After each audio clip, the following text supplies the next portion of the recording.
Bonjour à tous et bienvenue dans cette nouvelle vidéo. Aujourd'hui il est temps de vous présenter ma pile à lire du mois de la fantaisie. Alors qu'est-ce que le mois de la fantaisie? C'est un mois qui a été organisé par Stéphanie de Piketty Bookin durant lequel on va lire de la fantaisie. Alors je vous préviens tout de suite, je ne sais pas si tous les romans que j'ai choisis sont de la fantaisie au sens francophone du terme ou de la fantasy au sens anglophone, c'est-à-dire de la fantaisie, du fantastique, etc. Moi j'ai décidé de voir large, j'ai décidé de pas me prendre la tête parce qu'à chaque fois c'est un débat qui prend la tête à tout le monde. Du coup on va faire au sens fantasy comme Steph le dit d'ailleurs, on ne se prend pas la tête sur la vraie fantaisie, la fausse fantaisie. On est dedans, voilà. Du coup, il y a 10 catégories à remplir. Alors je vous avoue qu'il y en a 2 que j'ai pas forcément rempli.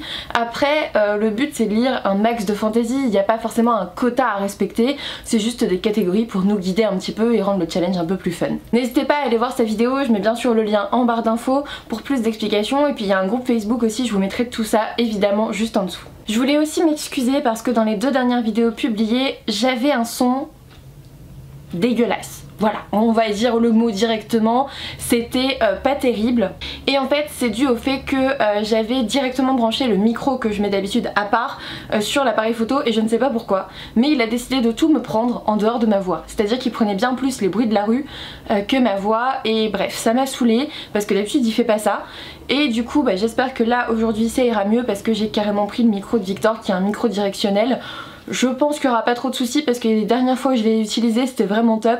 Donc n'hésitez pas à me faire des retours sur le son pour voir si c'est un peu mieux. Du coup le premier roman de cette pile à lire c'est pour la première catégorie. Oui j'ai préparé le truc, hein. Attention, vidéo préparée. Hein. Du coup la première catégorie c'est un roman avec des animaux fantastiques. Et en fait j'ai pensé à Stéphanie. Et j'ai pris Nevermore de Jessica Townsend, donc les défis de Morrigan Crow. C'est aux éditions normalement Pocket Jeunesse, moi je l'ai aux éditions France Loisirs. Je l'ai pris pour le chat là, qui apparemment a quand même une bonne part dans l'histoire d'après Stéphanie. Du coup je me dis que ça rentre dans cette catégorie. Ah oui, j'ai oublié de vous dire, dans certaines catégories il y a plusieurs romans, histoire que je puisse piocher en fait. Ça va être une pile à lire un peu plus grande que prévu. Du coup, la deuxième catégorie c'est un roman d'une autrice. Et là, j'ai à la fois mis De sang et de rage de Tomi Adeyemi, donc aux éditions Nathan, qui sort le 2 mai je crois. Il me semble que c'est le 2 mai. Oui c'est ça. Et ça rentre dans la catégorie parce que c'est à la fois un roman de fantasy et écrit par une autrice, Tomi Adeyemi. Donc voilà, j'ai mis celui-ci, mais j'ai aussi mis Jivana de Nadia Coste aux éditions Naos. C'est un roman que j'ai acheté aux Aliénales l'an dernier et je l'ai toujours pas sorti de ma pile à lire. Et en fait j'étais en train de m'interroger sur le fait que ça soit de la fantaisie ou pas, mais on commence par Jivana est une jeune fédéline. En général ce genre de mots c'est un roman de fantaisie, enfin je me prends pas trop la tête quoi. Donc voilà, pour cette catégorie j'en ai mis 2. J'ai aussi pensé à Un palais de cendres et de ruines que j'ai très envie de découvrir. D'ailleurs je pense que durant le mois de la fantaisie je vous ferai un petit concours pour ma saga de fantaisie favorite. Oh là là quel suspense, parce que j'ai reçu un roman à vous faire gagner en concours de la part des éditions La Martinière Jeunesse, donc voilà. Trop d'indices, mais vous savez déjà de quoi je parle, je vous en ai déjà parlé je crois en book haul et tout ça, mais j'ai toujours pas organisé le concours et je pense que je vais profiter du mois de la fantasy pour faire ça. Ensuite la troisième catégorie c'est un roman adapté, donc soit en série, en film ou en BD, et en fait j'en ai trouvé plusieurs mais j'ai pas envie de les lire, du coup je sais pas, parce que oui il y a forcément Game of Thrones mais il y en a d'autres aussi, il y en a beaucoup d'autres. Même je sais qu'il y a par exemple La Quête des Willen, je pense que ça rentre dans du fantasy et ça a été adapté en BD donc ça marche, mais j'ai pas envie en fait de le lire là en ce moment. En fait j'ai lu le tome 1 et je sais plus si j'ai le tome 2, mais voilà. Du coup j'ai rien mis dans cette catégorie, on verra bien en mai si d'un seul coup j'ai une illumination en voyant les piles à lire des autres. Quatrième catégorie, un tome d'une saga. Alors là j'en avais parlé hier avec Stéphanie, elle m'a dit mais pourquoi tu lis pas celui-là? Merci Stéphanie de m'avoir aidé pour ma pile à lire. Les Autres Passeurs bien sûr. Donc le tome 1, Les Héritiers de Cindy Van Wilder aux éditions Gulfstream Éditeur. C'est une saga que je n'ai toujours pas découverte. Shame on me. D'ailleurs en plus je l'ai fait dédicacer, donc enfin voilà, il serait temps que je découvre ce petit roman quand même. Hein. Surtout que j'adore Cindy, donc il faut que je m'y mette. Donc je pense que en mai ce sera le bon moment. Ensuite, un roman francophone, j'ai choisi Le Secret de Lemay, le tome 2, donc l'Odyssée de Lemay d'Alexiane de Lys aux éditions Michel Lafon. C'est un roman que j'ai très envie de lire et puis bah voilà, il passe en plus dans une catégorie donc ça vaut le coup. Ensuite, la 6ème catégorie, c'est un roman choisi par quelqu'un d'autre.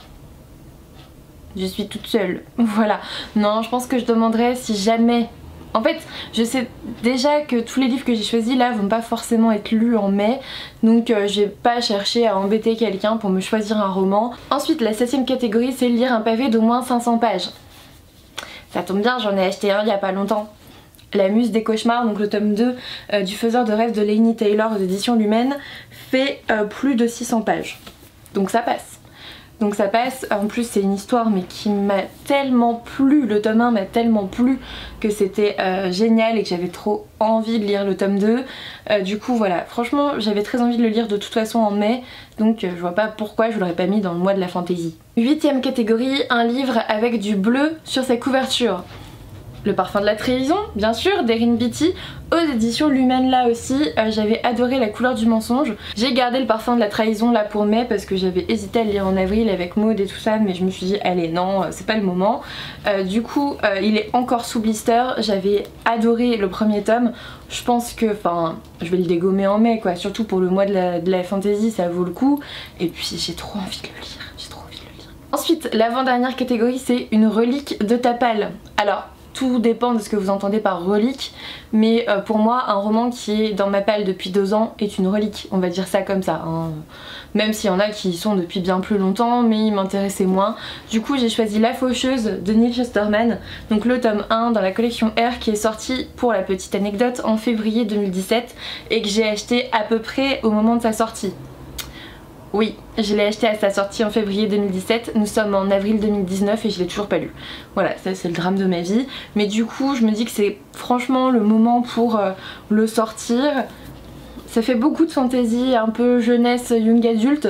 Mais bon, moi j'aime pas trop la fantaisie pure et dure adulte. C'est pas forcément mon truc, en fait je me perds dans les trucs, je me perds dans les noms. En général ça a des noms méga compliqués et je me perds un peu dedans, donc voilà. Je me suis dit que j'allais prendre des romans qui me font vraiment envie, parce que c'est aussi ça le but de ce challenge, enfin, de ce mois de la fantasy, c'est de se faire plaisir et d'échanger autour de la fantasy en fait. Donc je vois pas pourquoi je me mettrais des barrières, tout simplement. Et la dernière catégorie, je l'aime beaucoup, franchement, comme ça je peux justifier mes achats en fait. La dernière catégorie, c'est le dernier roman fantasy qui est arrivé dans ta palle. J'étais obligée d'acheter un roman de fantasy pour ce challenge, voilà. Tout est de la faute de Stéphanie en fait, on va dire ça comme ça. Bon, en vrai pas du tout, j'avais prévu de l'acheter, hein, j'assume totalement. Je vais lire Iskari, donc le tome 1, Achat, tueuse de dragons, de Kristen Ciccarelli, donc aux éditions Gallimard Jeunesse. Ce qui m'a étonnée avec ce roman, je vais vous le dire tout de suite, c'est son prix. Il coûte 18,50 €. Enfin pour moi un roman jeunesse ne devrait pas excéder 16 € quoi. Enfin un roman jeunesse, là c'est du young adulte, mais vous voyez, un roman pour young adulte ou jeunesse ne devrait pas excéder 16 € pour moi. Là 18,50 €, on arrive pour moi du côté des adultes, hein, vraiment. Bon, je sais que vous l'avez vu beaucoup passer, mais il me fait super envie. Attendez, on suit donc Asha, une princesse solitaire qui est une tueuse de dragons. Sérieusement, qui ne veut pas lire ce roman? Du coup, bah voilà. Je sais que vous l'avez vu partout et que ça vous saoule parce que j'ai vu que Gallimard avait fait une énorme campagne de communication sur ce roman. Mais moi, il me fait super envie quoi. Donc bah, je l'ai acheté et je vais le lire quand même. Voilà, donc je suis désolée si vous le voyez partout, même sur ma chaîne, mais enfin moi aussi, comme j'en ai discuté dans le dernier live ou l'un des derniers lives, moi aussi je suis influencée par Booktube et par la communication et j'avais trop envie de lire ce roman, c'est tout, c'est... On est tous pareils hein. Voilà, c'est tout pour ma pile à lire du mois de la fantasy. J'espère que ça vous aura plu et que ça vous aura donné quelques idées pour votre propre pile à lire. Comme je l'ai dit, je sais qu'il y a beaucoup de fantasy young adult ou jeunesse, mais moi c'est ce qui me plaît le plus, donc voilà.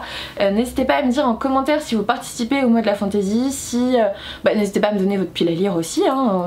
Après tout c'est un moment d'échange, donc voilà. J'espère en tout cas qu'on va passer un très bon mois autour de la fantasy, autour de ces échanges. Je remercie vraiment Stéphanie d'avoir organisé cet événement parce que je trouve ça vraiment chouette et j'espère passer un très bon moment avec vous. N'hésitez pas à me laisser un commentaire avec votre pile à lire, ce que vous pensez de la mienne. N'hésitez pas à me laisser un commentaire pour me donner votre pile à lire si vous participez au mois de la fantaisie ou pour, je sais pas, me dire que vous avez aimé tel ou tel livre que vous avez déjà lu. Un pouce bleu, un abonnement si ce n'est toujours pas fait, voire partager la vidéo, ça me ferait super plaisir. Et puis si vous avez 30 secondes, j'ai aussi un compte Utip où vous pouvez me soutenir en regardant une ou deux pubs de temps en temps. Ça me rapporte quelques centimes et ça ne fait que m'aider à développer cette chaîne, ça c'est certain. Dans tous les cas, je vous souhaite à tous un excellent mois de la fantaisie et je vous dis à bientôt pour une nouvelle vidéo.